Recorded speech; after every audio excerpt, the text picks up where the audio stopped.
माननीय नेता प्रतिपक्ष आदरणीय श्रीमाता प्रसाद पांडे जी। माननीय अध्यक्ष जी, मैं माननीय मुख्यमंत्री जी द्वारा माननीय आलम बदी के देहावसान पर दी गई कही गई बातों से अपने को सम्मत करता हूँ।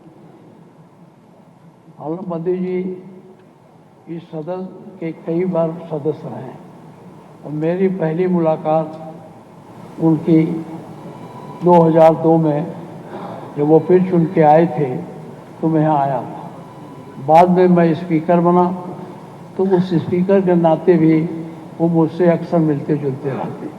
बहुत साधारण स्वभाव के थे और उनकी भावनाएं उस वृद्धावस्था में भी बड़ी नए उम्र के बराबर थी।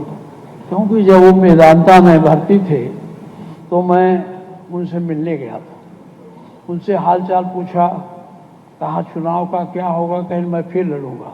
हमने कहा इस उम्र में आप लड़ोगे, कहीं मेरे पास वो उमंग है, वो ताकत है कि मैं लड़ सकता हूँ। मैं उनको समझाया कि अपने बेटे को दे दो लड़ने को, कहने नहीं मैं ही लड़ूंगा। मैं उनको समझा के फिर आया, चलते समय नमस्कार हुआ, वही अंतिम भेंट हमारी थी। इसके बाद हमारी उनकी भेंट नहीं थी। एक बार यहाँ वो असेंबली में भी उर्दू में शपथ लेने के लिए बहुत जिद कर लिए थे। यहाँ बहुत उनको समझाया गया कि हमारी इस विधानसभा की भाषा देवनागरी है और देवनागरी भाषा में आप शपथ लीजिए, और नहीं मानने को तैयार हुए। फिर हम लोगों ने उनको समझाया कि आपका जो उर्दू शब्द है उसको हम देवनागरी में लिख दें, उसको आप मानिए, फिर भी नहीं माने थे। वो अपने स्वभाव के कट्टर थे, अपनी बातों पर अड़े रहते थे। वो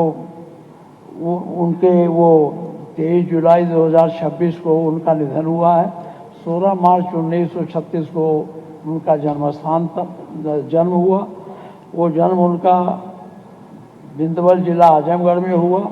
वो intermediate diploma in electrical and mechanical engineering की शिक्षा प्राप्त किए थे। वो निर्वाचन क्षेत्र उनका निजामाबाद था, जिला आजमगढ़।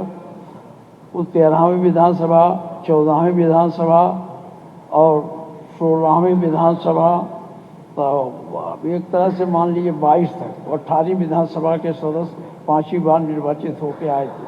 वो आचार समिति के सदस्य थे। वो समाज सेवा, राष्ट्रीय एकता को बढ़ावा देना, असहाय और गरीबों की सहायता करना, कौमी एकता मंच के वो संस्थापक थे, संयोजक थे। मुस्लिम रिलीफ कमेटी आजमगढ़ के संस्थापक थे। सदस्य विभिन्न आंदोलनों में धारा 103 पे 53A NSA के अंतर गोरखपुर तथा लखनऊ कारागारों में बंदी रहे।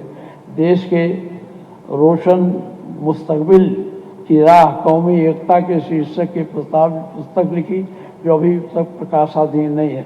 मैं अपने तरफ से तथा अपने दल की तरफ से उन्हें इस अवसर पर श्रद्धांजलि और श्रद्धा सुमन अर्पित करता हूँ।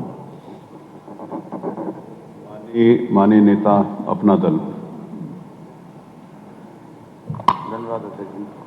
माननीय अध्यक्ष महोदय जी, मैं अपने आपको माननीय मुख्यमंत्री जी से संबोधित करते हुए बड़े भारी मन से और दुख से वरिष्ठ समाज सेवी एवं जनसेवा के समर्पित रहे स्वर्गीय श्री आलम बदी जी के निधन पर अपनी ओर से और अपनी पार्टी अपना दल की ओर से शोक संवेदना व्यक्त करना चाहता हूँ। स्वर्गीय श्री आलम बदी जी का जन्म 16 मार्च